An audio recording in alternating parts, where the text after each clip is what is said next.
Sabaha suzmoq fe'lidan suzdigina. Yasbahu suzadi, suzyapti. Isbah suz. Sibahatun suzmoq, suzish, suzuvchi ma'nolarni bildiradi. Holatga qarab ishlatadi. Lahiba o'ynamoq fe'lidan o'ynadi. Yal'abu o'ynaydi, o'ynayapti. O'yinchoq, umuman o'ynamoq fe'li il'abu o'yna. La'ibun o'ynamoq, o'ynash, o'yinuvchi ma'nolarni bildiradi. Bu o'yinchoqlarga nisbatan, koptoklarga nisbatan, umuman o'ynaydigan narsalarga, igrushkaga nisbatan, ya'ni ruscha qilib aytganda. Nazara qaramoq fe'lidan qaradi. Iminni bema'ni qaradi emas, ko'z bilan qaradi. Yanzuru qaraydi, qarayapti o'tgan zamonda. Unzuru qara. Ko'zing bilan qara, ko'rmani darsi deysiz-ku. Nazrun qaramoq, qarovchi, qarash degan ma'nolarni bildiradi. Bu aytganimdek qoma o'rnidan turdi. Yaqum o'rnidan turadi, turyapti. Qum o'rningdan tur. Qiyamun o'rnidan turmoq, turuvchi, turish ma'nolarini bildiradi. O'rnidan turuvchi, o'rnidan turmoq. Kurotun to'p, koptok, kurotun to'p, koptoklar, to'plar, koptoklar. Qinninatun shisha idish, grafin, mana bu ma'no ham bor. Qananin grafinlar, shisha idishlar degan ma'noni bildiradi. Na'am, ha, xo'p. Holatga qarab ha yoki xo'p deb ishlatasizlar. La, yo'q. Ka, sening. Ki qiz bolaga sening isming masalan. Kuma ayollarga, erkaklarga ham sening ikkoving, sen ikkoving. Ya'ni arab tilida sizlash yo'q. Va hamma bir-biriga sansirab gapiradi arab tilida. Shuning uchun noto'g'ri qabul qilmanglar. Sizlab gapiriladi, sansirab gapiriladi.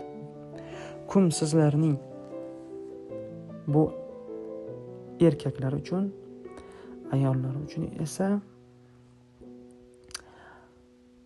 kunna bo'ladi. Ayollar uchun sizlarning kunna. Demak, kum erkaklar uchun sizlarning, ayollar uchun kunna sizlarning degan ma'noni bildiradi. Ayollar uchun sizlarning kunna, erkaklar uchun sizlarning kun. Xo'p. U uning qiz bolaga ha, uning, ya'ni uning ismuhu. O'g'il bolaga uning ismuha, qiz bolaga uning ismi. Masalan, misol uchun keltiryapman, hu ha holatini tushunishinglar uchun. Xo'p.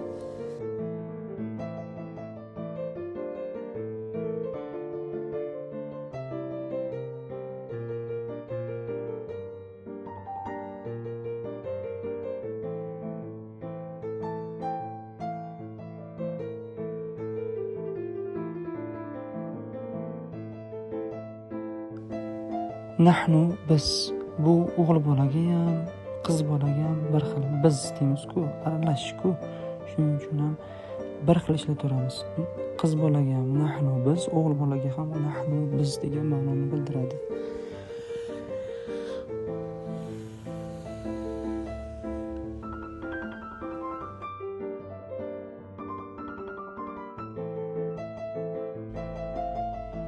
Huma qiz bolaga u ikkisi, o'g'il bolaga ham u ikkisi bir xil ishlatiladi.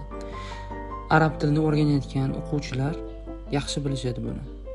Hali B2, C2 ga tugatgan yaxshi bilishadi. Yoki endi boshlayotgan A1 ni hech bo'lmasa tugatgan, A2 ni o'qiyotganda yaxshi biladi. Hum ular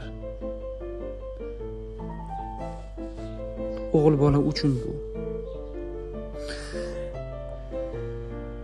Hum ular o'g'il bola uchun.